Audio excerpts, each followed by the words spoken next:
Kali ini kita akan membahas tentang set, direction ya, arah, kehidupan ya diri kita.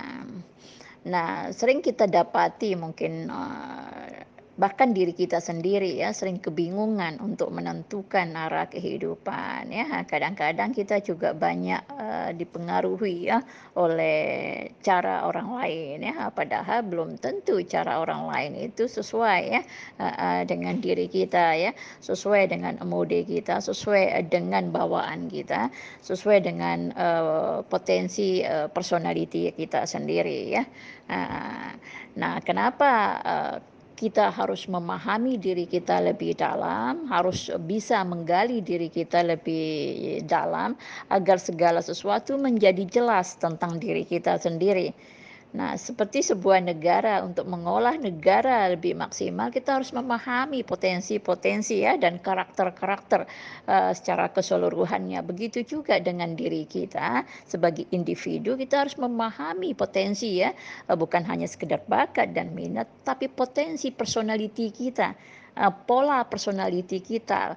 Kita harus memahami pola karakter kita, pola mental kita, untuk memudahkan kita untuk melihat arah kehidupan kita, dengan, jelas ya. Ketika self direction kita sudah jelas, maka fokus kita juga menjadi jelas. Nah, sehingga perjalanan kita untuk sampai kepada tujuan kehidupan kita menjadi mudah.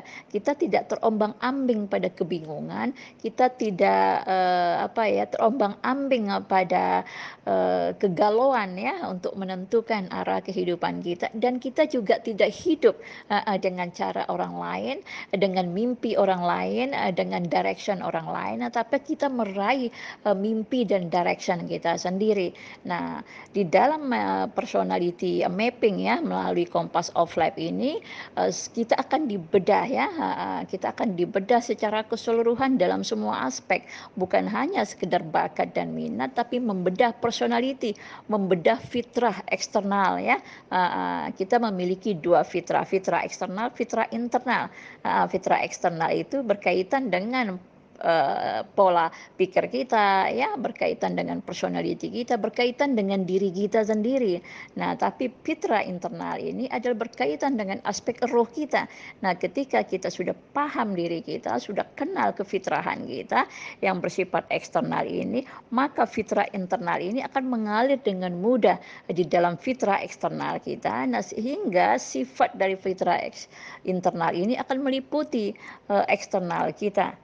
Nah, segala sesuatu, dalam kehidupan kita, begitu banyak hal, bermasalah atau menjadi berat ya di dalam, proses pertumbuhan kita, itu semua semata-mata disebabkan, kita keluar daripada jalurnya. Dengan kita memapping diri kita, memahami diri kita dengan jelas, kita membawa kembali diri kita kepada jalurnya. Nah, sehingga jalan kita menjadi, lurus ya, pandangan kita menjadi jelas ya di dalam, mencapai tujuan kehidupan, kita masing-masing. Dengan cara yang mudah, dengan cara yang membahagiakan, dengan cara yang lebih, fleksibel ya, Nah, sehingga kita mengalami, eee, akselerasi ya, di dalam proses kehidupan kita. Kita akan mengalami lompatan-lompatan, kesadaran, kita akan mengalami lompatan-lompatan waktu ya, mempercepat proses waktu kita untuk mencapai tujuan, karena kita tidak lagi di dalam kebingungan dengan diri kita, dengan kehidupan, dan kebingungan, dengan tujuan kehidupan kita masing-masing.